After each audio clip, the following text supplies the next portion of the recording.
So I think the one thing I wanted to talk about was the difference between active and passive investing in real estate. There's a misconception that real estate is quite passive, that you can just invest and make money and you don't have to really do anything.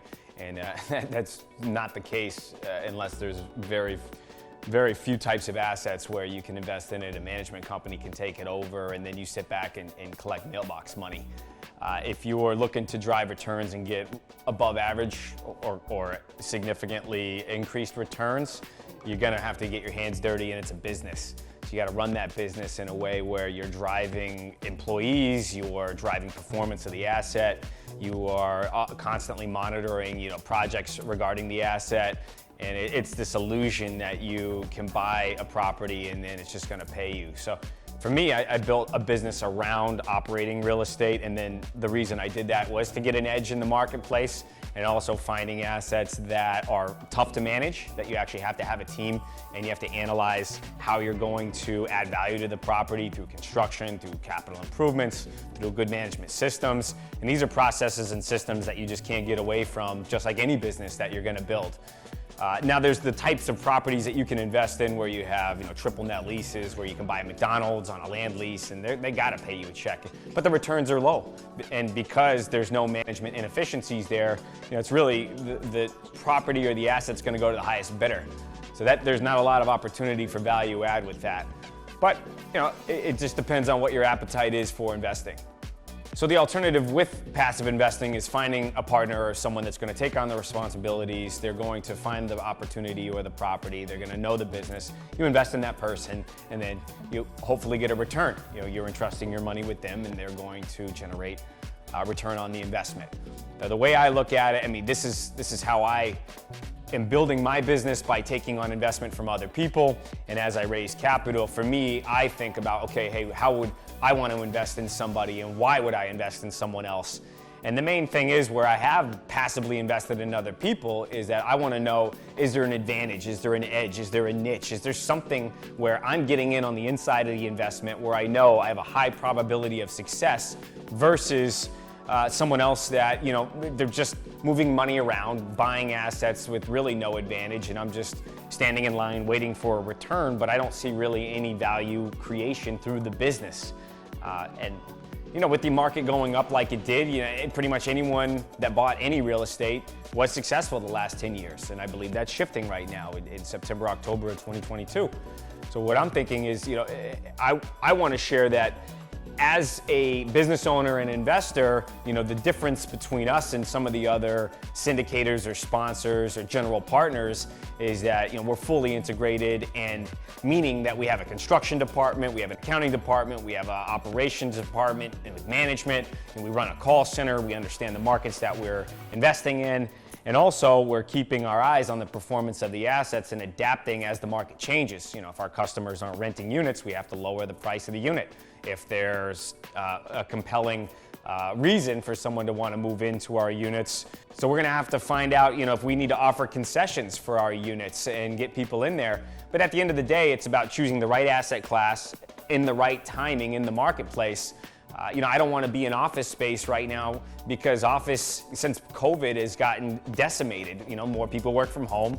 Some of the core markets and cities around the country have had population decreasing. So if you're in the wrong asset at the wrong time, it's very hard, no matter how good of a operator or marketer that you are, to make a return. So picking the right asset class at the right time, having the right business built behind it, and that takes a deferred gratification or a deferred return on your personal investment, my personal investment in the business, because it takes all the profits, all the value all the fees created or income generated from all the investments need to go back into the company so you can offer superior service, because it's competitive out there. You're fighting against the most sophisticated investors out there and the biggest companies in the REITs. You got to be great at what you do, and if you don't invest in the team behind it, you really don't have an advantage out there.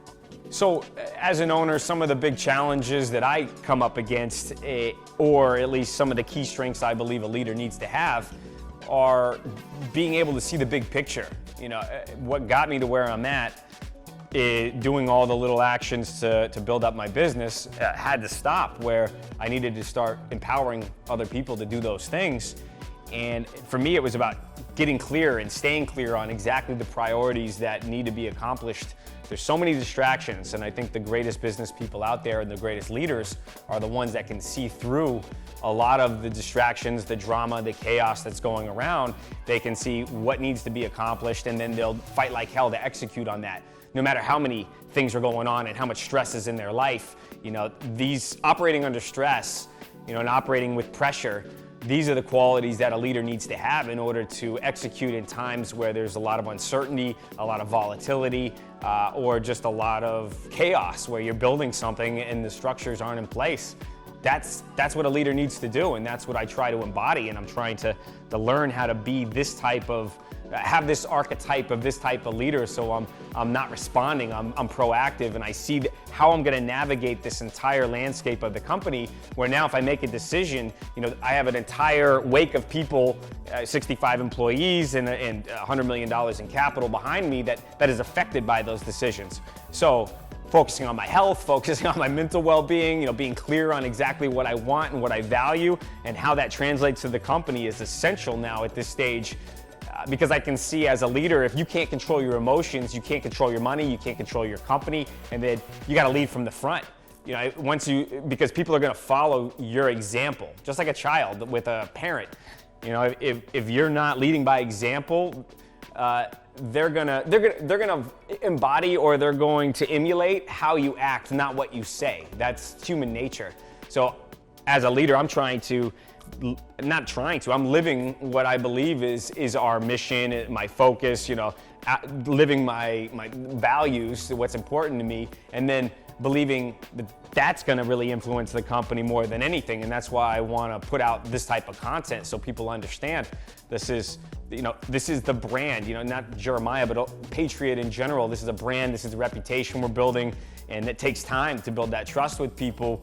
But over the years, 20 years in the business, learning about what works and what doesn't work, failing, wasting a lot of time on projects and people that, sellers or in municipalities where it just doesn't work, and I was blind. I didn't know all the wasted energy that I was putting my time into, but then kind of every time, I don't look at it like a failure. I look at it like, okay, I learned from that situation and I picked up a few things, and now I know exactly what to do next time.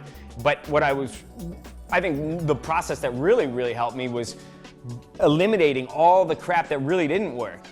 Opening a business that was a wine shop or a wine and sandwich shop, opening up a recycling company, opening up a bunch of businesses that weren't successful and were a waste of time. And what I boiled back to is, work on the things that are most profitable, work on the things that I can influence, and then what actually are valued in the marketplace. And for me, really the most successful things were real estate-backed businesses, mobile home communities at first. I entered the market at the right time, and then I produced a lot of value, and the market caught up to it. 10 years later, very hot. Now the asset class is extremely valuable, and there's a limited supply.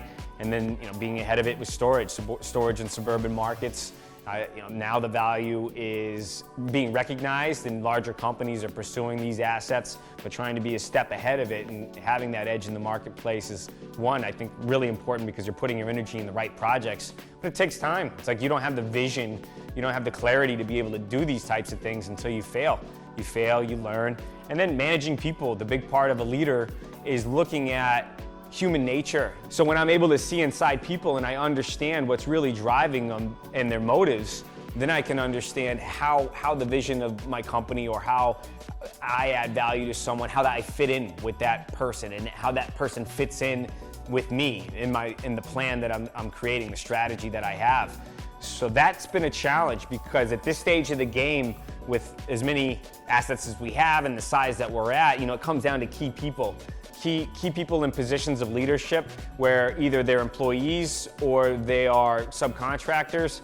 And what I've learned is a competent person is extremely valuable to execute on the entire vision. And a lot of times I have to make the decision, and I have to push on who I'm going to hire, even when some of my advisors or some of the other key team leaders don't see what I see. but I believe that, in the position I'm in and understanding a pretty good grasp of human behavior, this is how I'm able to find the right person for the right position and then put their skills to the test so that they can deliver value for us so that we can grow as a company. And sometimes I make mistakes and sometimes I'm spot on. And that these people in key positions are now extremely more beneficial than buying one property or being in a good business. These people are essential to the growth of the company, and now I can see how public companies and private equity firms, it's all about getting the right talent and then allocating that talent in the system. So that's the mode that we're in right now, is finding the right talent and then building upon that talent so we can essentially drive value back to building the storage brand, getting more square footage under ownership, keeping it singular, very clear, have a high quality product, good customer service, provide value to our customers by building good locations, buying good locations in markets that are underserved, and just scale the shit out of it. That's what we want to do. And then there'll be value that is perceived by the marketplace, and they're already starting to see it with the transaction that Storage Express was bought by Extra Space Storage. These big companies are now wanting to buy other companies that are doing what we're doing, that they're aggregating small portfolios of storage assets in suburban or tertiary markets, and then they want to take it onto their management platform. And that's going to get more and more valuable, or that's going to become a bigger part of the industry over time, because people now don't live, as many people live in core markets. They're going to live in suburban markets. They want to work from home. They want to be in good school districts. They want to be in big houses. They want to enjoy their quality of life and not be rushed around and have to commute back and forth to work. So that provides more population that has better income in these markets that ultimately will drive real estate prices up.